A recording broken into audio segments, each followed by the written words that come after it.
प्यारे बच्चों, हमारे YouTube channel A to Z physics classes में आपका स्वागत है। आज हम टॉपिक लेंगे। आज का टॉपिक है एक समान चुंबकीय क्षेत्र में गतिमान आवेशित कण पर बल, जिसे हम लॉरेंज बल भी कहते हैं। तो लॉरेंज बल कहें या एक समान चुंबकीय क्षेत्र में गतिमान आवेशित कण पर बल कहें, तो इसकी परिभाषा समझ लीजिएगा। जब कोई आवेशित कण किसी चुंबकीय क्षेत्र में गति करता है तो उस पर एक बल कार्य करने लगता है। इस बल को ही चुंबकीय बल भी कहते हैं और उसी को हम लॉरेंज बल भी कहते हैं। तो सिंपल सी परिभाषा है, बहुत ही सिंपल सी, एक बार फिर सुन लीजिए। जब कोई आवेशित कण चुंबकीय क्षेत्र में गति करेगा तो उस पर एक बल लगेगा। उस बल को ही कहते हैं, चुंबकीय बल भी कहते हैं और लॉरेंज बल भी कहते हैं। लिख देते हैं।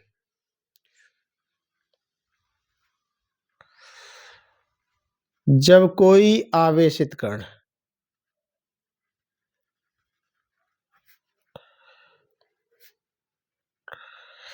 चुंबकीय क्षेत्र में गति करता है तो उस पर एक बल कार्य करता है।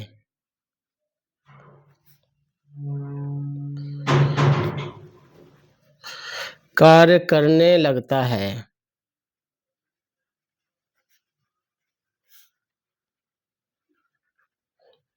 जिसे क्या कह देंगे? चुंबकीय बल। चुंबकीय बल या इसी का दूसरा नाम है लॉरेंज बल कहते हैं। ठीक है। लॉरेंज बल का सूत्र ये होता है F बराबर Q V B sine theta. कहने का मतलब क्या है कि अगर कोई Q आवेश V वेग से B चुंबकीय क्षेत्र में थीटा कोण पर गति करता है तो उस पर लगने वाला बल जो लॉरेंज बल होता है F बराबर होता है Q V B sine theta. एक बार दोबारा सुन लीजिए। Q का मतलब गतिमान आवेश है और V का मतलब जिस वेग से वो गतिमान है और B का मतलब चुंबकीय क्षेत्र, और थीटा जो है V और B के बीच का कोण है। जहां थीटा लिख भी दो, जहां थीटा आवेश Q के वेग V तथा चुंबकीय क्षेत्र B के बीच का कोण है।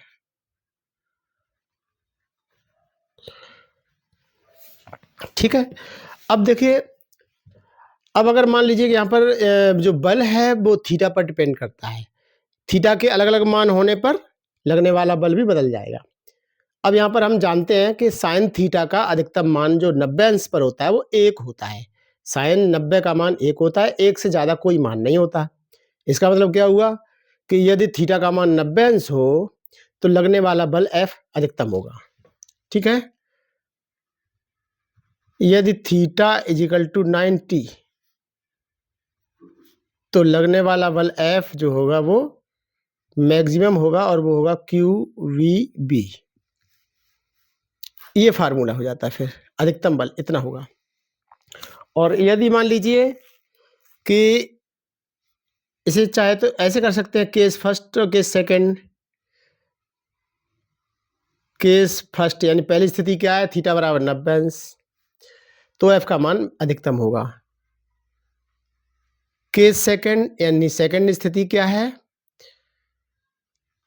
यदि थीटा का मान 0 कर दें तो यहाँ पर थीटा का मान 0 कर दें तो सब साइन थीटा का मान न्यूनतम प्राप्त हो जाएगा। यानी एफ जो है फिर कितना हो जाएगा, साइन 0 हो जाएगा। यानी थीटा का मान 0 रखें यानी साइन 0, साइन 0 का मान होता है 0, अतः एफ का मान भी हो गया 0। ठीक है। तो एफ बराबर हो जाएगा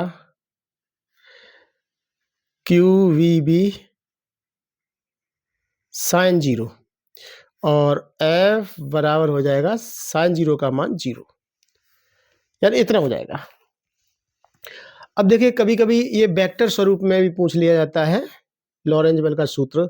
तो F बराबर क्या हो जाएगा, देखो Q V क्रॉस B, ऐसा लिख सकते हैं। ये वेक्टर रूप में हो गया।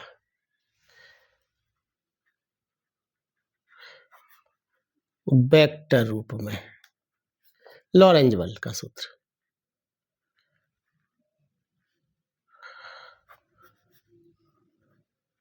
ठीक है, वेक्टर रूप में, यानी वेक्टर F बराबर Q और V क्रॉस B। देखिए जैसा कि हम जानते हैं V क्रॉस यानी A क्रॉस B बराबर होता है AB साइन थीटा, है ना।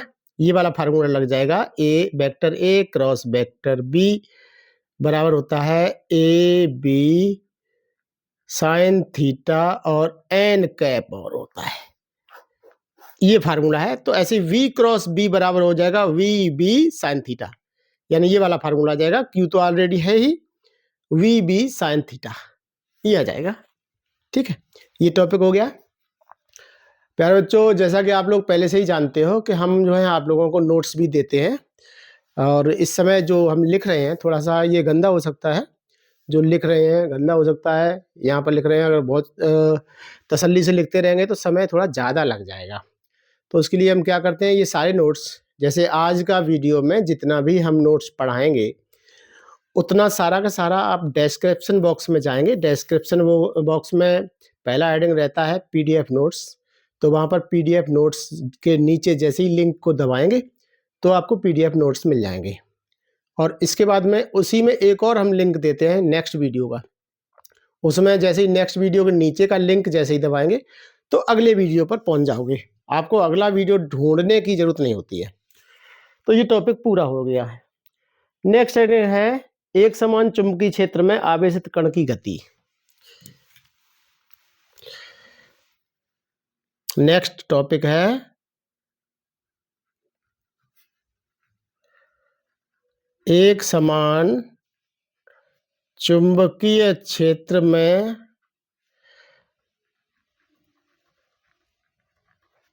आवेशित कण की गति।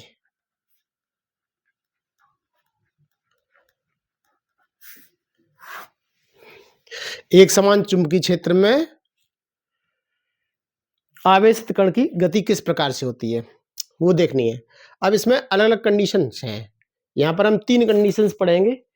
एक तो ये जब आवेशित कण चुंबकीय क्षेत्र के समांतर प्रवेश करे, एक लंबवत प्रवेश करे और एक तिरछे कोण पर प्रवेश करे। 3 स्थितियां हैं। तो पहली वाली स्थिति है जब आवेशित कण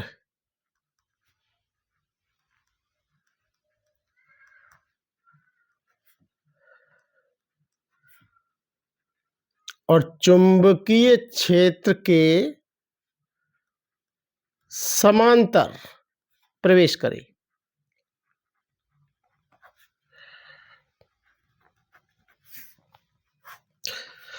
ये तो देखिए आवेशित कण अगर चुंबकीय क्षेत्र के समांतर प्रवेश करेगा, जैसे मान लीजिए, समझ लीजिएगा जैसे मान लीजिए कि अगर मान लीजिए कि ये चुंबकीय क्षेत्र की दिशा है, ये चुंबकीय क्षेत्र की दिशा है और इसी दिशा में एक आवेशित कण भी प्रवेश करता है।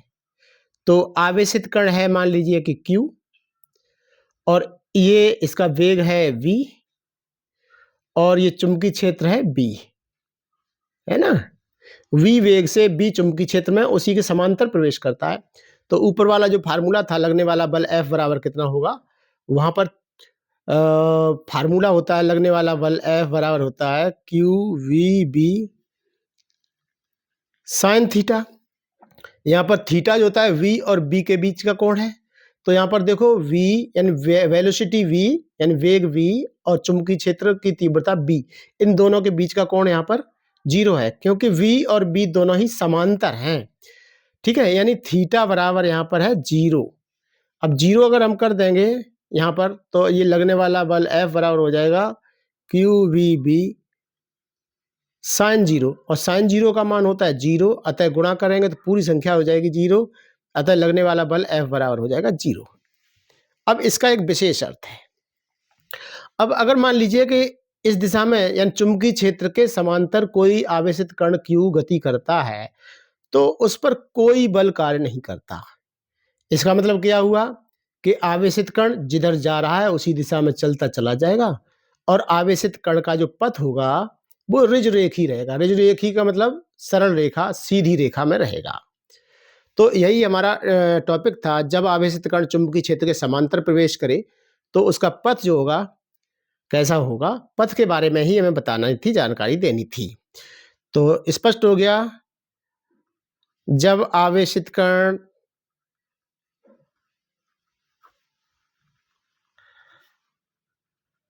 चुंबकीय क्षेत्र के समांतर प्रवेश करता है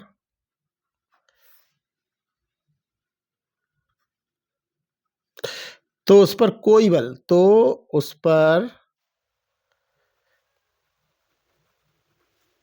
कोई बल कार्य नहीं करेगा।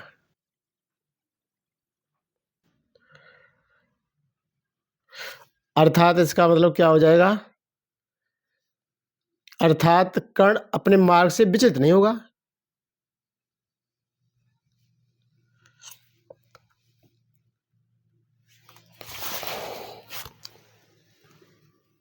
विचलित नहीं होगा।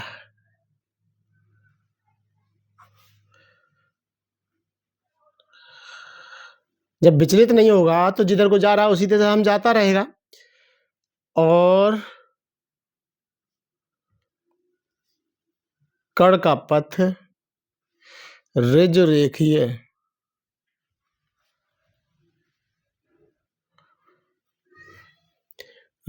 होगा। लो जी, ये हो गया। तो कण का जो पथ होगा वो ऋजरेखी होगा। ऐसा कब होगा, जब आवेशित कण चुंबकीय क्षेत्र के समांतर प्रवेश करेगा तो कण का पथ ऋजरेखी होगा। अब हम लंबवत प्रवेश कराते हैं, तब देखते हैं क्या होगा। तो इसी में सेकंड कंडीशन है,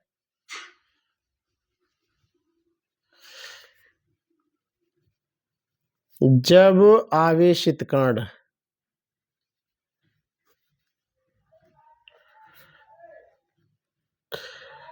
चुंबकीय क्षेत्र के लंबवत प्रवेश करता है, लंबवत प्रवेश करे।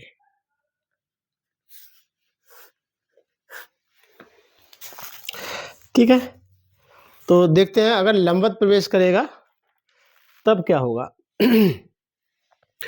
तो देखिए हम यहाँ पर ये मान लेंगे कि चुंबकीय क्षेत्र कागज के तल के लंबवत अंदर की ओर है। चुंबकीय क्षेत्र ये है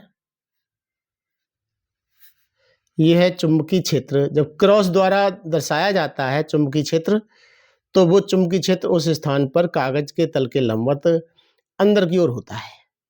बिंदु द्वारा दर्शाया जाए तो समझ लो कागज के तल के लंबवत ऊपर की ओर होता है। अब इस समय चुंबकीय क्षेत्र है अंदर की ओर। अगर बिंदु द्वारा दर्शाया जाता है, जैसे ये बिंदु है, ऐसे अगर इस तरह दर्शाया जाए तो समझ लो चुंबकीय क्षेत्र बाहर की ओर है। कागज के तल के लंबवत किधर को है, बाहर की ओर है। तो ये है चुंबकीय क्षेत्र बी और ये है अंदर की ओर। तो जैसे ही कोई आवेशित कण यहां पर मान लीजिए आवेशित कण प्रवेश करता हुआ और यहां पर आया है, ठीक है, एक धनावेशित कण है, तो हाँ ये Q आवेश है और यहां पर आ गया है और इस दिशा में मान लीजिए कि गतिमान है, तो इसका पथ कैसा होगा। तो देखो धनावेश जिस दिशा में चलता है उसी दिशा में विद्युत धारा प्रवाहित होते हुए मानी जाती है। जब धनावेश इस दिशा में जा रहा है, हाँ एक दो बात दोबारा समझिए इस बात को, धनावेश जिधर चलता है उसी दिशा में विद्युत धारा चलती है, अथवा उल्टा कह लो ऋणावेश के विपरीत दिशा में धारा चलती है। जो इलेक्ट्रॉन चलते हैं, इलेक्ट्रॉन ऋणावेशित होते हैं, इलेक्ट्रॉनों के सदैव विपरीत दिशा में धारा का प्रवाह माना जाता है। तो इलेक्ट्रॉनों के विपरीत यानी ऋणावेश के विपरीत तो धनावेश की दिशा में विद्युत धारा मानी जाती है। अब फ्लेमिंग के बाएं हाथ के नियम से देखिए, ये फ्लेमिंग के बाएं हाथ का नियम, दोबारा से रिपीट कर देते हैं। यदि हम अपने बाएं हाथ के मध्यमा उंगली, तर्जनी उंगली और अंगूठा तीनों को परस्पर इस प्रकार से फैलाएं कि मध्यमा उंगली धारा की दिशा को, तर्जनी उंगली चुंबकीय क्षेत्र की दिशा को प्रकट करे, तो अंगूठा बल की दिशा को प्रदर्शित करता है। तो अब इस आवेशित कण Q पर बल की दिशा में देखनी है। तो देखो, ये Q इस दिशा में जा रहा है तो विद्युत धारा इसी दिशा में जा रही है, बिल्कुल सही है। अब चुंबकीय क्षेत्र जो है कागज तल के लंबवत अंदर की ओर है, तो हमें थोड़ा ऐसा घुमाना पड़ेगा। ये उंगली अब हो गई अंदर की ओर हो गई, ठीक है। तो बल लगेगा ऊपर की ओर, ये अंगूठा की दिशा में बल लगेगा, यानी बल इधर को लगेगा, ऊपर की ओर लगेगा, यानी बल लगेगा इस दिशा में, ये लगेगा बल, और ये हो गया वेग।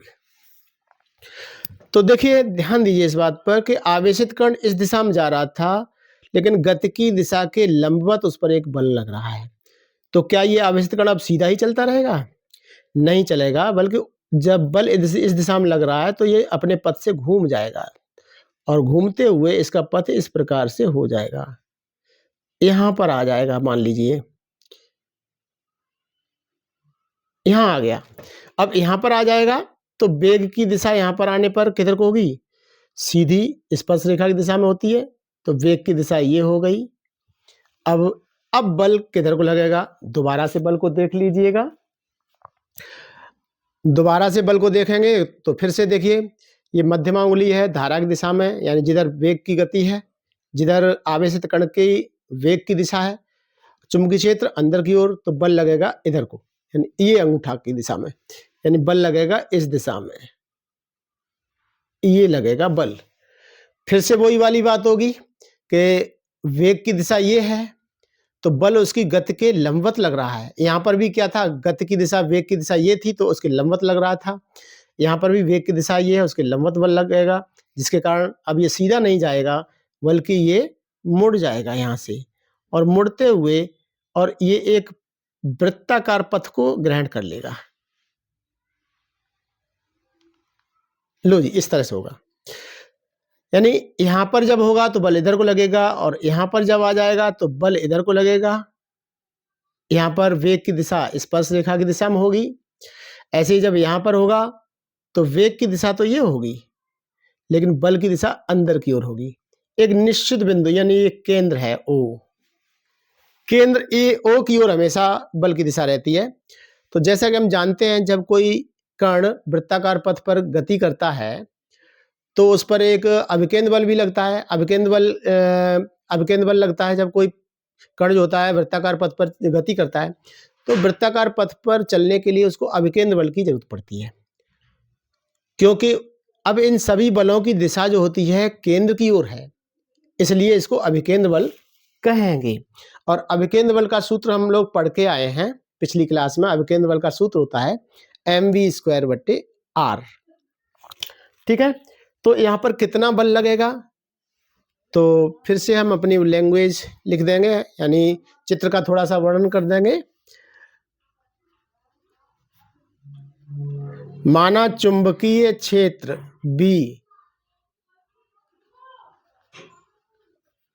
कागज के तल के लंबवत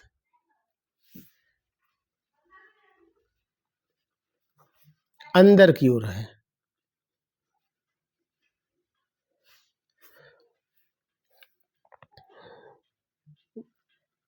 इसमें एक आवेशित कण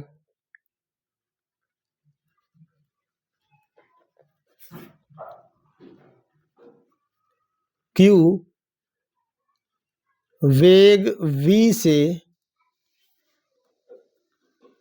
चुंबकीय क्षेत्र के लंबवत और कैसा चित्रानुसार प्रवेश करता है।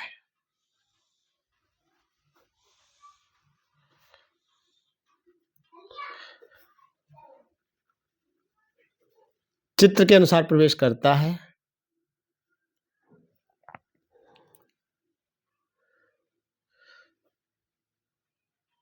अब देखो, जैसा कि हमने समझाया था, गति की प्रत्येक स्थिति में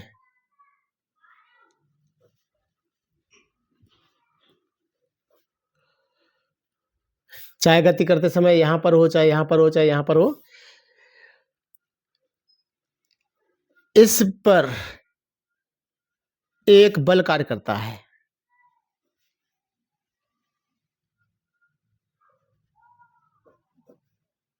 या कहते हैं एक चुंबकीय बल कार्य करता है। चुंबकीय बल कार्य करता है। चुंबकीय बल F लिख दीजिए। चुंबकीय बल F कार्य करता है, यानी F बराबर कितना होगा? QVB sine theta.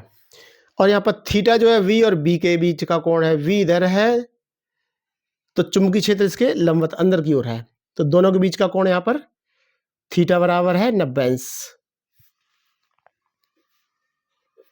तो यहाँ पर लगने वाला बल F बराबर हो जाएगा QVB। अब इसकी दिशा हमेशा एक निश्चित बिंदु केंद्र की ओर होती है।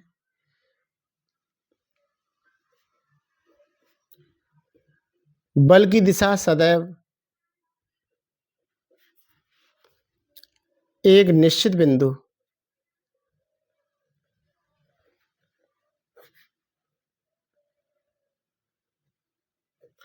O की ओर होती है।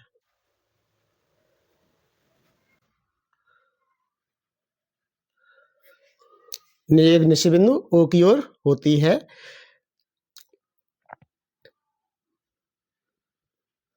जो वृत्त का केंद्र बन जाता है।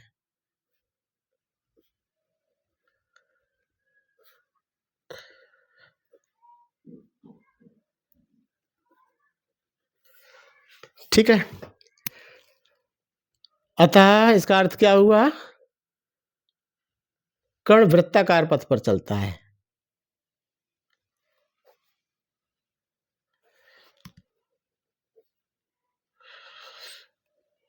चलता है और जिसके लिए घूमने के लिए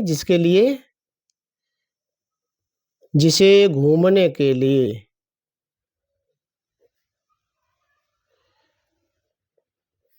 आवश्यक अवकेंद्र बल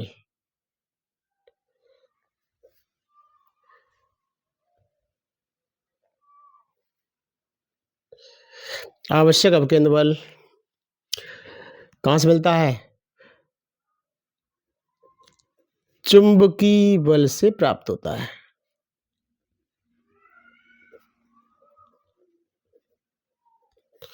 अर्थात इसका अर्थ क्या हुआ? चुंबकीय बल ऊपर हमने निकाला था, यानी QVB। चुंबकीय बल से ही अवकेंद्र बल मिलता है, तो mv²/r, यानी चुंबकीय बल से ही हमें अवकेंद्र बल मिलता है, तो चुंबकीय बल अवकेंद्र बल के बराबर हुआ। यहां से हम R निकालते हैं, तो R बराबर निकलेगा mv², ये नीचे QVB नीचे चलेगा, ये QVB। एक B से एक B कट जाएगा और R बराबर निकलेगा mv/QB। ठीक है, ये निकल के आ गया। अब हम इसका मतलब क्या हुआ कि देखिए, जब कोई आवेशित कण चुंबकीय क्षेत्र के लंबवत प्रवेश करता है, तो उसका पथ वृत्ताकार हो जाता है, और वृत्ताकार पथ की त्रिज्या r के लिए ये सूत्र निकल कर आ गया है। अब हम इस वृत्ताकार पथ पर तो ये घूमने लगा, लेकिन इसका परिक्रमण काल, आवृत्ति वगैरह इन सब के लिए सूत्र निकाल लेंगे। अतः कण का परिक्रमण काल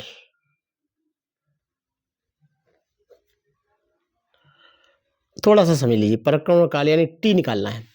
परिक्रमण काल का मतलब होता है यहां से चला तो लौटकर घूमकर यहीं तक आने में लगा समय, परिक्रमण काल। परिक्रमण काल का मतलब एक परिक्रमा में लगा हुआ समय। तो अब एक परिक्रमा करनी है, तो एक परिक्रमा में लगा हुआ समय पूछना है। समय बराबर होता है दूरी बटे चाल। समय बराबर दूरी बटे चाल। ठीक है, ये होता है। तो परिक्रमण काल भी समय है।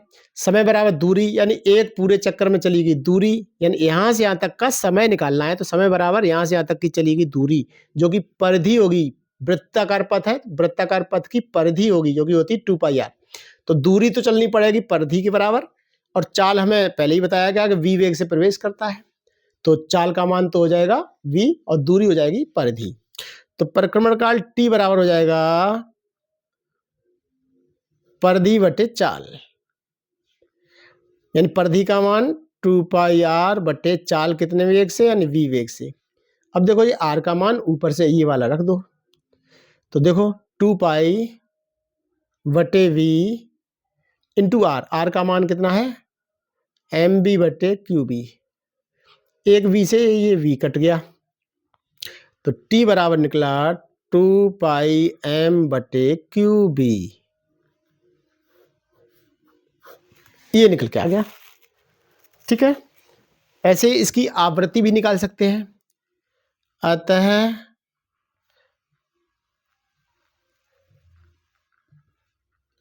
आवेशित कण की आवृत्ति, भाई आवृत्ति को डिनोट करते हैं n से, n बराबर होता है 1 बटे टी, यानी t का मान इतना है तो आवृत्ति n का मान 1/t, यानी इसका उल्टा कर दीजिए, तो n बराबर आ जाएगा qb बटे 2 पाई m। लो जी, ये निकल के आ गया। ठीक है, तो देखो यहां पर एक चीज और निकल के आई है कि जो कण की आवृत्ति होती है या आवर्तकाल होता है वो कण के वेग पर निर्भर नहीं करता, अर्थात आवृत्ति कण के वेग पर निर्भर नहीं करता।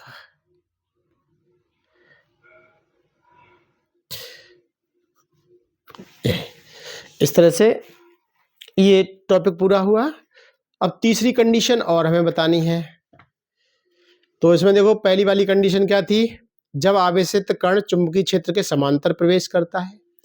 अगला था जब आवेशित कण चुंबकीय क्षेत्र के लंबवत प्रवेश करता है।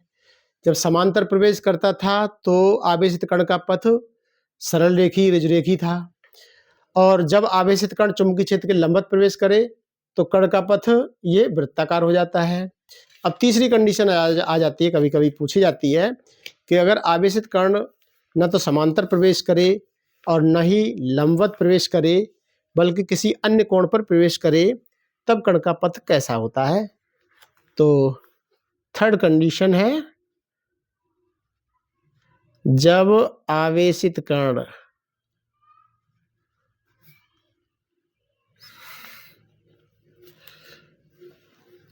चुंबकीय क्षेत्र के तिरछा या चुंबकीय क्षेत्र में तिरछा प्रवेश करे,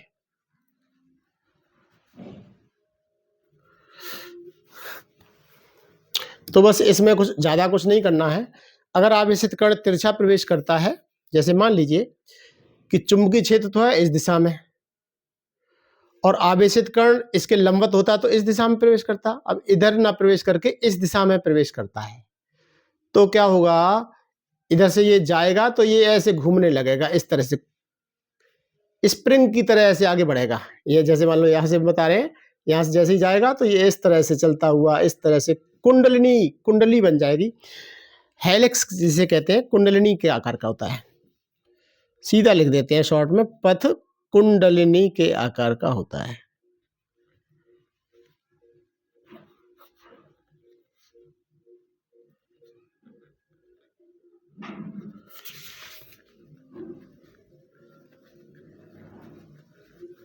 ठीक है, अब पथ उसका होगा कुंडलिनी के आकार का।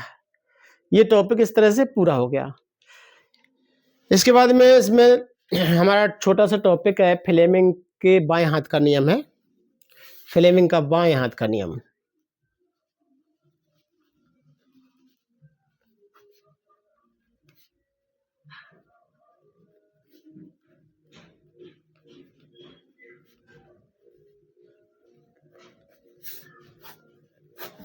फ्लेमिंग के बाएं हाथ का नियम, फ्लेमिंग, पहले तो ये जान लो फ्लेमिंग के बाएं हाथ के नियम से निकलता क्या है। तो जैसा कि हमने अभी यहाँ पर यूज़ किया था, फ्लेमिंग के बाएँ हाथ के नियम से ही हमने ज्ञात किया था कि बल किधर को लगेगा। अभी हमने निकाला था कि जब कोई आवेशित कण चुंबकीय क्षेत्र में प्रवेश करता है तो उस पर बल किधर को लगता है। तो जब कोई आवेशित कण हो या कोई धारावाही चालक हो, जब कोई धारावाही चालक किसी चुंबकीय क्षेत्र में रखा जाएगा या कोई आवेशित कण चुंबकीय क्षेत्र में प्रवेश करता है, तो उस पर बल की जो दिशा निकाली जाती है वो फ्लेमिंग के बाएं हाथ के नियम से ही निकाली जाती है। देखिए इस तरह से ये हमारा बायां हाथ है, इन दो उंगलियों को तो मोड़ लो पहले ऐसे, इनकी आवश्यकता नहीं है। अब ये 3 उँगलियाँ बची हैं, इनको परस्पर लंबवत, देखिए हमने तीनों परस्पर लंबवत कर दी, यानी मध्यमा उँगली और ये तर्जनी उँगली और ये अंगूठा, तीनों ही लंबवत हैं। इन दोनों के बीच देखें तो 90 अंश का कोण, इन दोनों के बीच देखें तो 90 अंश का कोण और इन दोनों के बीच का देखें तो ये भी 90 अंश का कोण होगा। ठीक है? तो यानी इस प्रकार से। अब देखिए फ्लेमिंग के बाएं हाथ का नियम क्या है?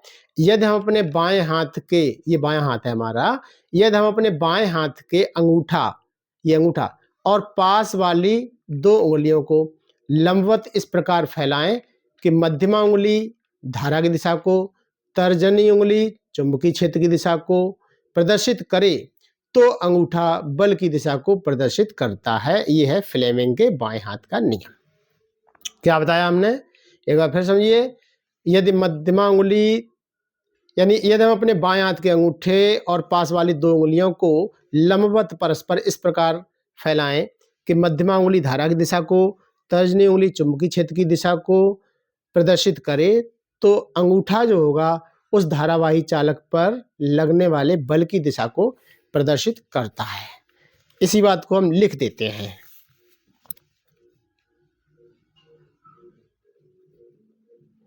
यदि हम अपने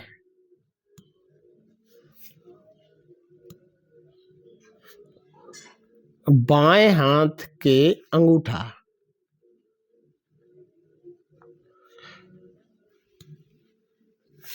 तथा पास वाली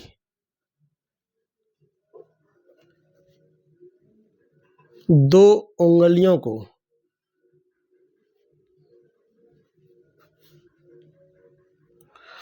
परस्पर लंबवत इस प्रकार फैलाएं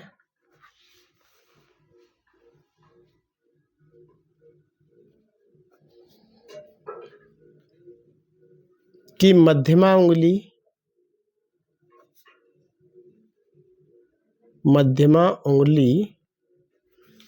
धारा की दिशा को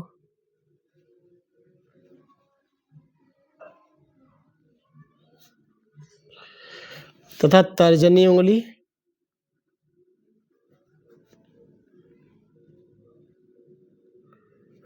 चुंबकीय क्षेत्र की दिशा को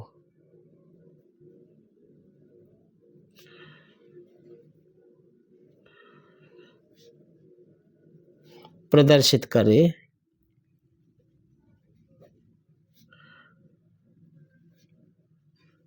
तो अंगूठा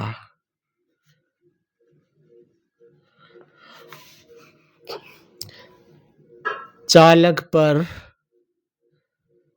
बल की दिशा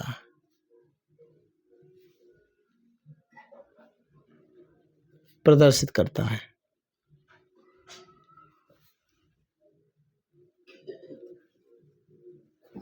ठीक है, ये था, ये टॉपिक हमारा पूरा हुआ। इसके बाद में नेक्स्ट टॉपिक है हमारा गतिमान आवेश पर बल से धारावाही चालक पर बल की व्याख्या करेंगे। क्या बताया हमने? गतिमान आवेशित कण पर बल से धारावाही चालक पर बल की व्याख्या करेंगे।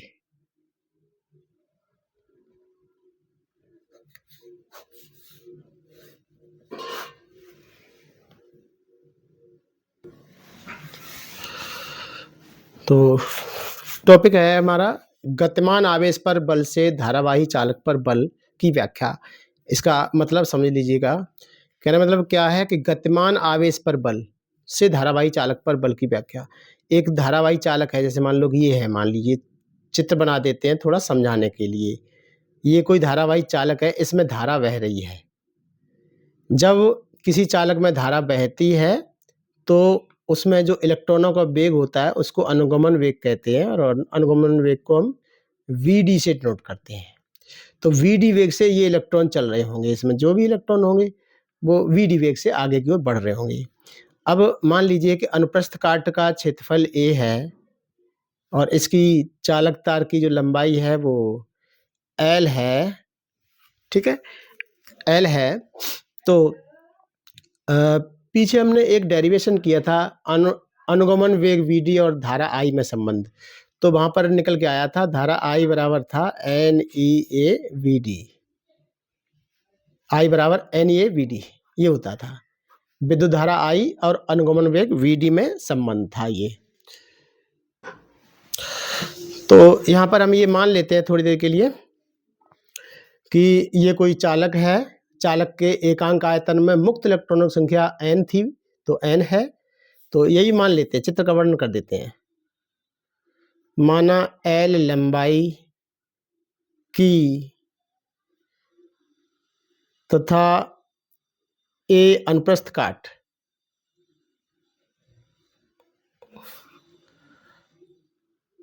वाली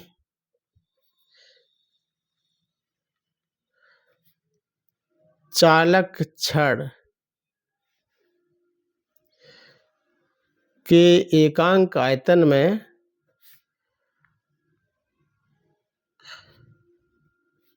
स्मॉल n इलेक्ट्रॉन है।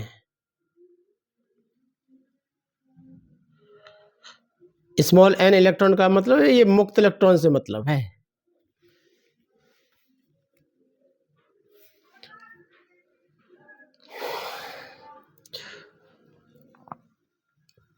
तो धारा आई तथा अनुगमन वेग विधि में संबंध, यानी ये संबंध था हमारा I बराबर NEA VD। ये समीकरण 1 मान लीजिए थोड़ी देर के लिए, ठीक है। अब हमने माना है कि ये चालक छड़ जो है इसके एकांक आयतन में n मुक्त इलेक्ट्रॉन है। A अनुप्रस्थ काट है, A अनुप्रस्थ काट है, इसकी लंबाई L है। तो पूरी जो चालक छड़ होगी उस चालक छड़ का आयतन कितना होगा? चालक छड़ जो यानी जो बेलनाकार है और बेलन का क्षेत्रफल, बेलन का आयतन होता है पाई आर स्क्वायर H। तो जहाँ पर पाई आर स्क्वायर जो होता है वो बेलन की अनुप्रस्थ, पाई आर स्क्वायर जो है क्षेत्रफल है, जो कि अनुप्रस्थ काट का क्षेत्रफल है यानी A है, और H का मतलब बेलन की ऊंचाई या लंबाई कह सकते हैं, तो AL ये हो जाएगा। इस चालक छड़ जो है इसका आयतन हो जाएगा AL, ठीक।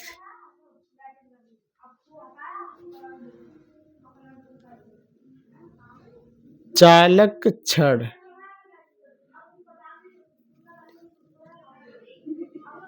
का आयतन कितना है? AL है। अतः इसमें मुक्त इलेक्ट्रॉन बराबर कितने होंगे? NaL। कैसे?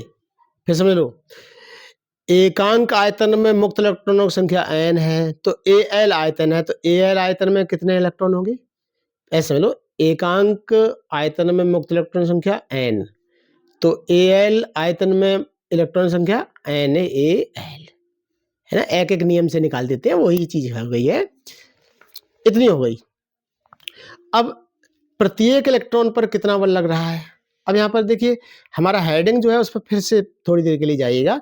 गतिमान आवेश पर बल से कण पर बल से धारावाही चालक पर बल। कहने का मतलब क्या है कि ये चालक छड़ है।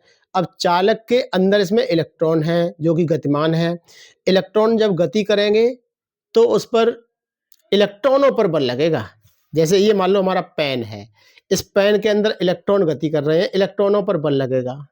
जब इलेक्ट्रॉन पर बल लगेगा तो पूरी चालक छड़ पर भी तो बल लगेगा, क्योंकि इलेक्ट्रॉन इसी के अंदर ही तो हैं। ऐसे ही यहाँ पर देखो, ये इलेक्ट्रॉन इसके अंदर चल रहे हैं, इलेक्ट्रॉनों पर लगेगा बल, तो इलेक्ट्रॉनों पर जब बल लगेगा तो इस चालक छड़ पर भी तो बल लगेगा। तो यहाँ पर सारे इलेक्ट्रॉन मिलकर हैं NaL इलेक्ट्रॉन हैं, और हर इलेक्ट्रॉन पर बल कितना लगेगा, जो बल का मान होता है QVV sin थीटा से कर लीजिएगा, ठीक है। तो प्रत्येक इलेक्ट्रॉन पर बल F डैश बराबर क्या कहेंगे, QVV sin थीटा। Q का मतलब आवेश, और इलेक्ट्रॉन के आवेश को नोट करते हैं E से, VB sin थीटा। V का मतलब इलेक्ट्रॉनों का वेग, और इलेक्ट्रॉनों का वेग देखो हमने यहाँ पर चित्र में दिखाया है VD, तो ये इलेक्ट्रॉन का वेग हो जाएगा VD। तो EVDB sin थीटा, इतना एक इलेक्ट्रॉन पर बल लगेगा। लेकिन ऐसे इसके अंदर इलेक्ट्रॉन है NaL, तो सारे इलेक्ट्रॉनों पर जितना बल लगेगा वही चालक छड़ पर बल लगेगा। एक बार फिर समझिए, एक इलेक्ट्रॉन पर इतना बल, और ऐसे हैं NaL इलेक्ट्रॉन, तो NaL इलेक्ट्रॉनों पर कितना बल लगेगा, वो सारा बल मिलकर इस पूरी चालक छड़ पर बल लगेगा। ठीक है, चलिए मैं लिख देता हूं। अतः पूरी चालक छड़ पर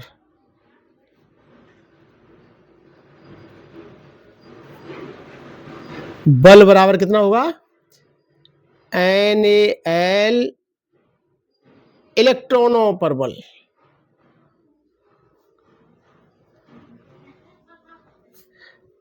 तो NaL और एक इलेक्ट्रॉन पर बल लग रहा है EVDB sin थीटा, और ऐसे इलेक्ट्रॉन है NaL, तो NaL से हो गया गुणा। अब इसमें से देखो NeAVD को अलग कर लो, NeAVD को हमने कर लिया अलग, NeAVD को अलग कर लिया, और कितना बचा अब देखो Bl sin थीटा। तो टोटल फोर्स इतना हो गया। अब NeAVD समीकरण 1 से देखो, NeAVD है I के बराबर, तो F बराबर ये हो गया I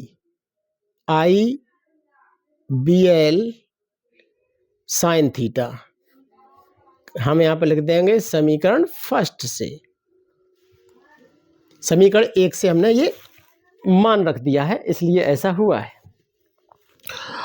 अब यहां पर वही है, दोबारा से कंडीशन लगा दें, यदि थीटा बराबर 90 अंश है तो लगने वाला बल F बराबर होगा I Bl sin 90, यानी लगने वाला बल IF बराबर होगा I Bl, इतना होगा। ठीक है, अब यहां से हम चुंबकीय क्षेत्र का मात्रक यानी B का चुंबकीय क्षेत्र का मात्रक, विमीय सूत्र, ये सब निकाल सकते हैं। तो B का मात्रक निकालेंगे, है ना। अब तक हम चुंबकीय क्षेत्र का मात्रक गॉस या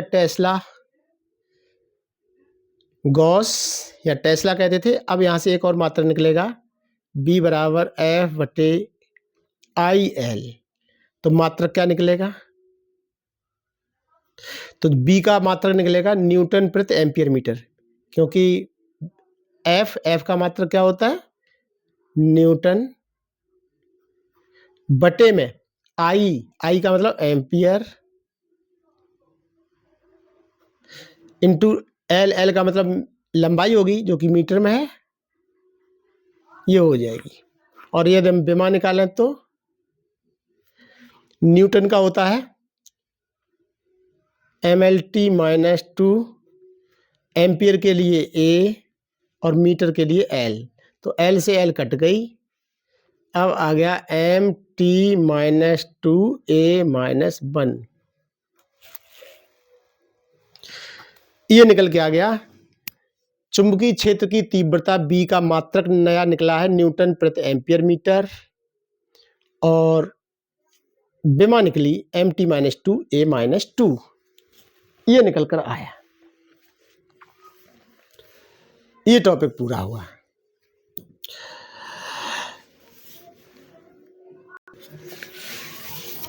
नेक्स्ट हेडिंग है हमारा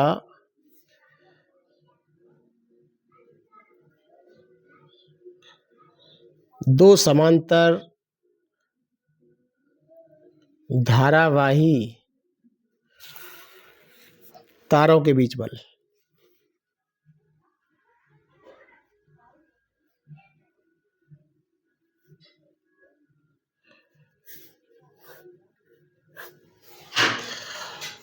देखिए लिखने में थोड़ा शॉर्ट कर देंगे क्योंकि लिखा हुआ तो आपको नोट्स मिलेगा ही मिलेगा।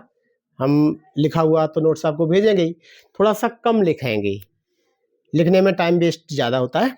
तो दो समांतर धारावाही तारों के बीच बल। अब देखिए दो कंडीशन हो सकती हैं, दो समांतर तार हैं, जैसे मान लो कि एक तो ये है लंबा सा तार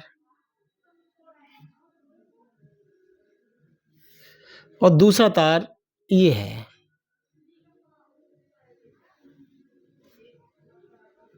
अनंत लंबाई के तार हैं दोनों, और तारों के नाम भी दे दो पी क्यू आर एस।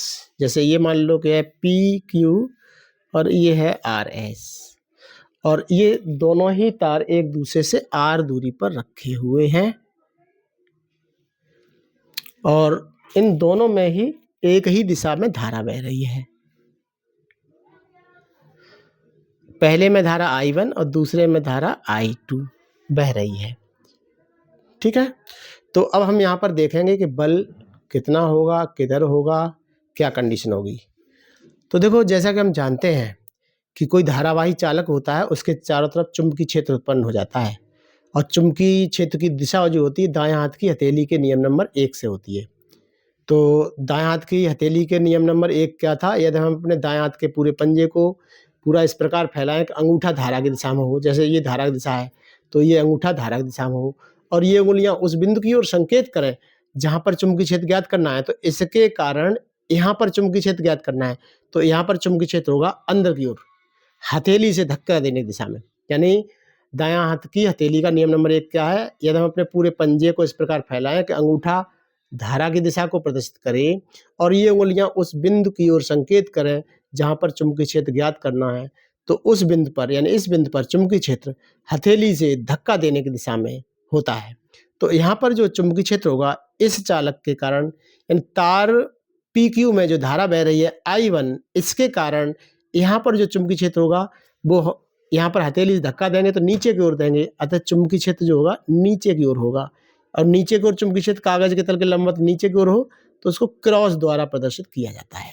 तो हमने इसको क्रॉस द्वारा प्रदर्शित कर दिया है। तो यहाँ पर चुंबकीय क्षेत्र होगा B1।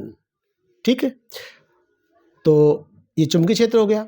अब हम यहाँ पर ये मानेंगे कि पहला तार है, इसके कारण तो दूसरे तार पर चुंबकीय क्षेत्र उत्पन्न हुआ, तो पहले तार के द्वारा चुंबकीय क्षेत्र यहाँ पर उत्पन्न हुआ B1, और चुंबकीय क्षेत्र B1 का मान क्या होगा?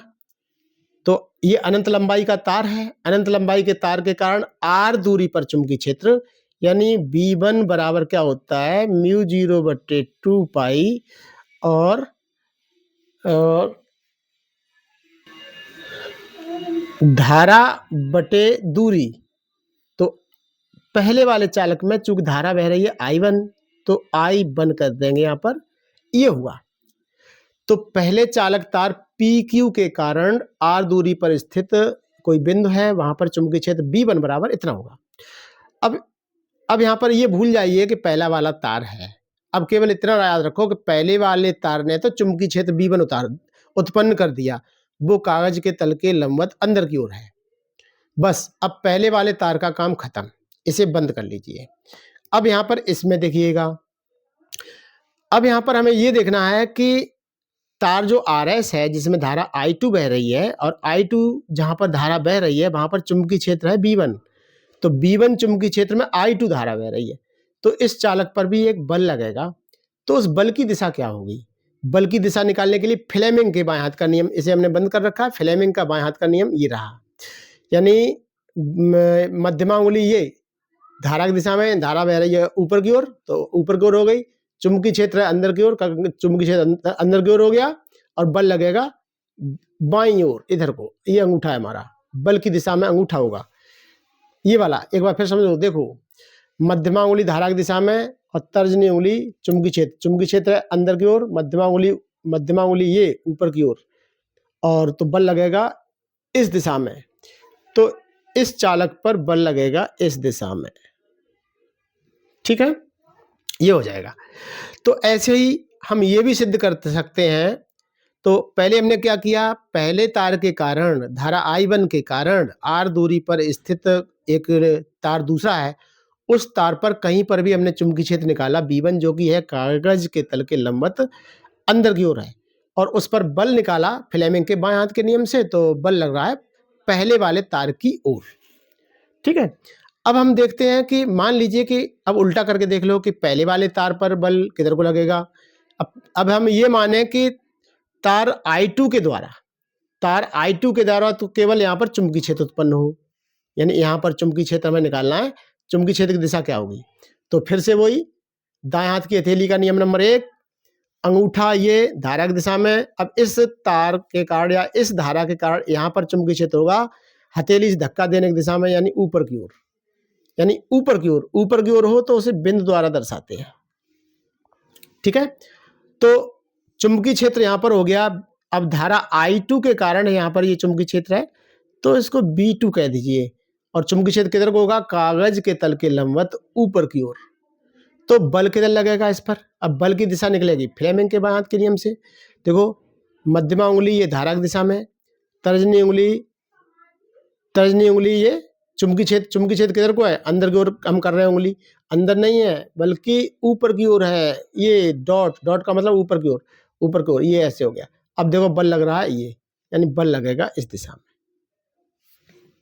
ये बल लगेगा। तो लौट कर हम यहीं आ जाते हैं। ये B1 चुंबकीय क्षेत्र है, B1 चुंबकीय क्षेत्र में I2 धारा बह रही है, तो उस पर बल लगेगा। बल का सूत्र होता है बल F बराबर IBL sin थीटा होता है। तो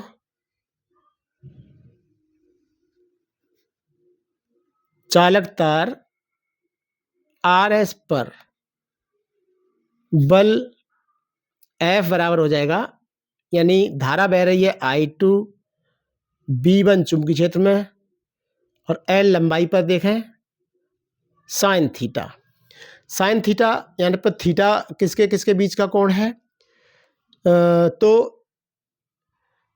I और B के बीच का कोण होता है, यानी धारा इस दिशा में है तो चुंबकीय क्षेत्र इसके लंबवत है। तो यहाँ पर जो है थीटा का मान 90 अंश हो जाएगा, तो थीटा का मान 90 अंश है। तो यहाँ पर रख दीजिए F बराबर I2 B1 L, यहाँ पर हो जाएगा साइन 90 अंश। साइन 90 का मान 1 होता है, और B1 का मान ऊपर से रख दीजिए, तो ये हो जाएगा देखो I2 B1 का मान μ0/2 पाई I1/r और इंटू L, इतना हो जाएगा। या हम इसे दोबारा से लिख सकते हैं μ0/2 पाई I1 और I1 I2/r इंटू L। तो एकांक लंबाई पर कितना बल लगेगा, एकांक लंबाई पर बल, तो L को इधर ले आइए, तो एकांक लंबाई पर बल निकलेगा F/L बराबर μ0/2 पाई I1 I2/r, ये हो जाएगा। ठीक है, इतना बल कार्य करेगा। तो इससे अगर जैसा लिखा हुआ है, जैसा बना हुआ है ऐसा ही रखेंगे तो बिल्कुल कुछ शब्द नहीं इस पे लगे हैं तो अधूरा सा लग रहा है, तो थोड़े से शब्द भी इसमें पिरो देते हैं। चित्र का वर्णन कर दीजिए। माना दो चालक तार PQ और RS रखे हैं, R दूरी पर है, दोनों में एक ही दिशा में धाराएं बह रही हैं जो कि I1 I2 है। ठीक है, क्या लिख दें, माना PQ तथा RS दो समांतर लंबे तार हैं,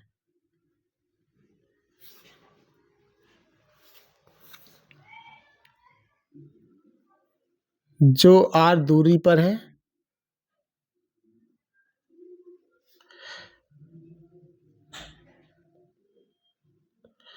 धाराएं इसमें बह रही हैं, I1 व I2 प्रवाहित हो रही हैं।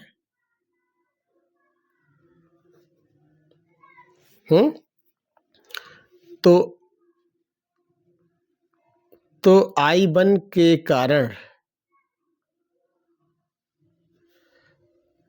RS पर चुंबकीय क्षेत्र,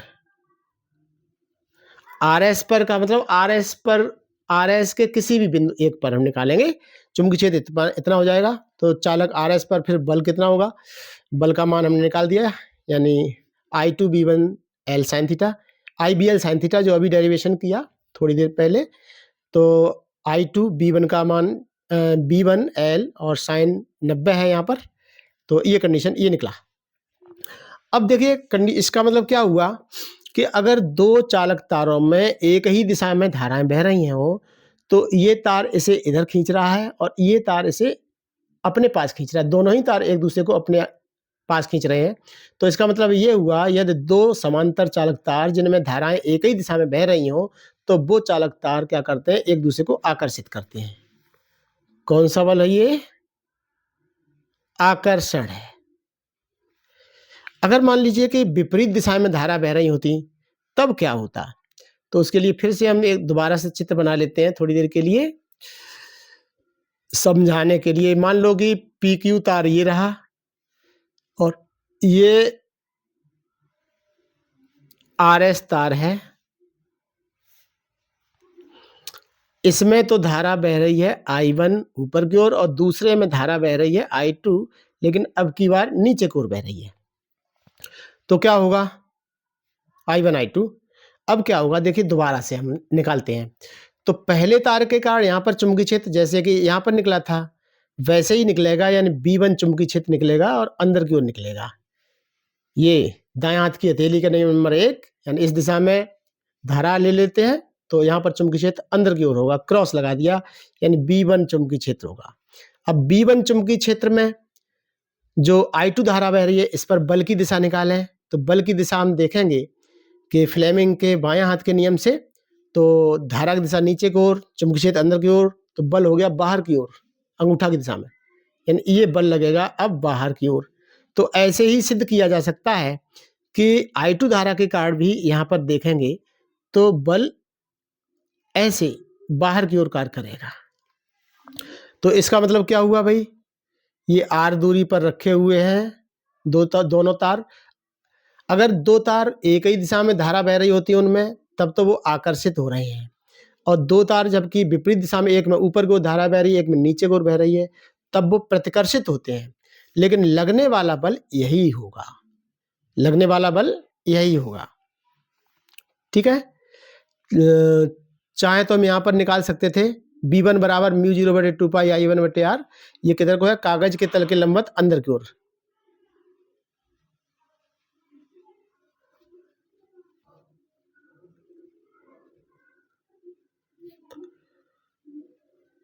अंदर की ओर होगा भाई,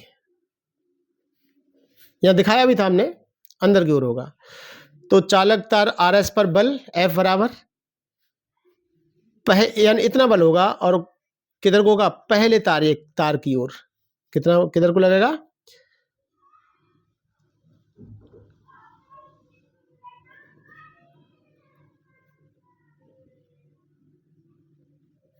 इतना होगा। तो पहले तार की एकांक लंबाई पर इतना बल लगेगा। इसी प्रकार सिद्ध कर सकते हैं,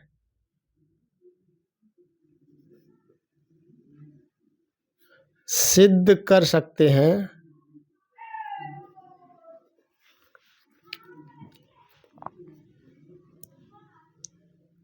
तार RS के कारण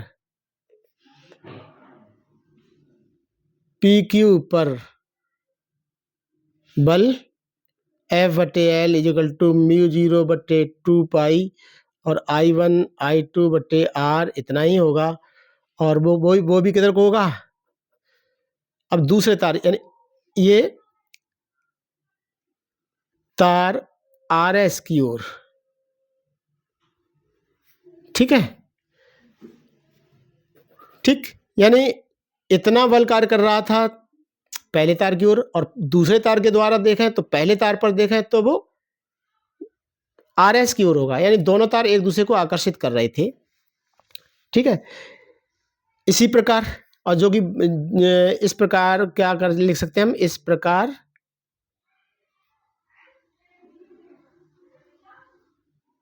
आकर्षित होते हैं।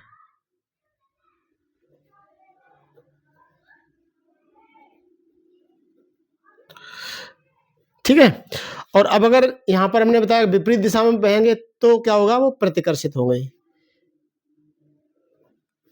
इसी प्रकार सिद्ध किया जा सकता है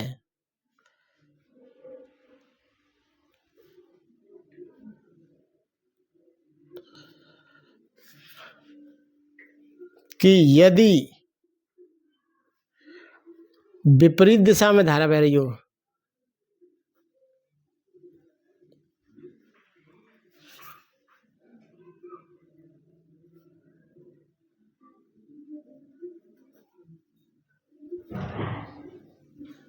तो प्रतिकर्षित करते हैं।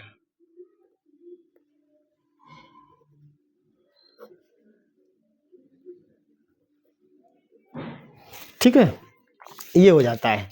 इसके बाद यहीं से हम एक एम्पियर की परिभाषा और निकाल देते हैं, इसी सूत्र से निकलेगी एम्पियर की परिभाषा।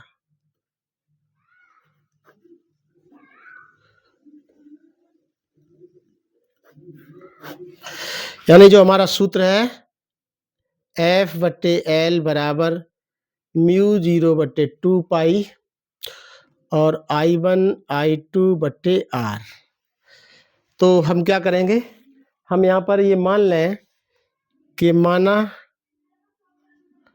I1 बराबर I2 बराबर 1 एम्पियर, 1 एम्पियर है, और R बराबर मान लें, यानी तारों के बीच की दूरी है वो 1 मीटर है, और 1 मीटर लंबा ही तार लिया गया है।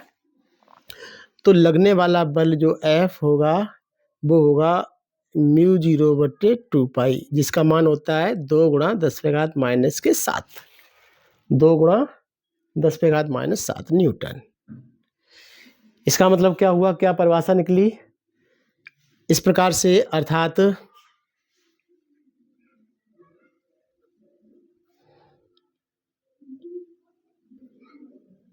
एक एम्पियर वह धारा है।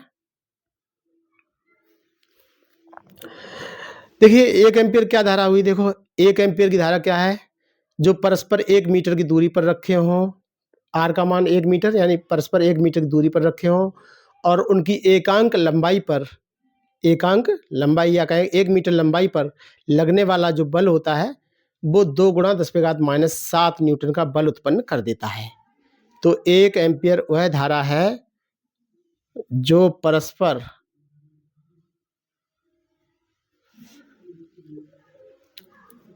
1 मीटर की दूरी पर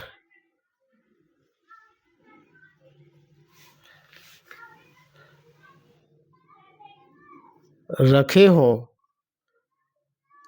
तो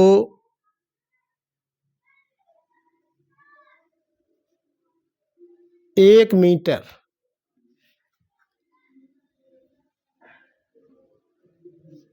लंबाई पर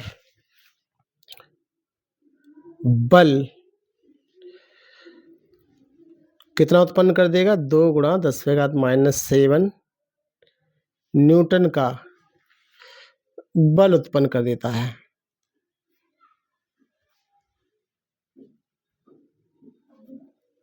ठीक, ये परिभाषा है, ये आपको साफ सुथरी लिखी हुई नोट्स में मिलेगी। तो एक बार फिर सुन लीजिए, दोबारा समझ लीजिएगा। ये सारे नोट्स आप लोगों को जैसे ही इस वीडियो के डिस्क्रिप्शन बॉक्स में जाएंगे तो वहाँ पर 2 हम लिंक देते हैं। पहला लिंक रहता है PDF नोट्स का। PDF नोट्स के नीचे एक लिंक दिया रहता है, उसको टच करोगे तो यही नोट्स लिखे हुए साफ सुथरे आप लोगों को मिल जाएंगे वहाँ पर। और उसके बाद एक दूसरा लिंक रहता है जो नेक्स्ट वीडियो का होता है। तो नेक्स्ट वीडियो के नीचे जो लिंक दिया होता है उसको जैसे ही टच करेंगे आप अगले वीडियो पर पहुँच जाएंगे। आपको अगला वीडियो ढूंढने की आवश्यकता नहीं पड़ेगी, लिंक दिया रहता है अगले वीडियो, ऐसा ही हर वीडियो में दिया रहता है। ठीक है, तो आज का टॉपिक हम यहीं पर ख़त्म करते हैं, इस वीडियो को यहीं पर ख़त्म करते हैं। और अगर हमारा वीडियो आपको अच्छा लगता है तो हमारे वीडियो को लाइक करो, और हमें सब्सक्रिप्शन की काफ़ी आवश्यकता है इस समय, तो हमारे चैनल को सब्सक्राइब करें, क्योंकि हमारे अभी तक 1000 सब्सक्रिप्शन नहीं हुए हैं, कम है कुछ, ज़्यादा कमी नहीं है, थोड़ी ही कमी की है। तो अगर हो सके तो चैनल को सब्सक्राइब करिए, और हो सके तो कुछ कमेंट भी अच्छे से लिखिए, जिससे हमारा मनोबल बढ़े, प्रोत्साहन हो। अंत तक वीडियो को देखने के लिए बहुत-बहुत धन्यवाद।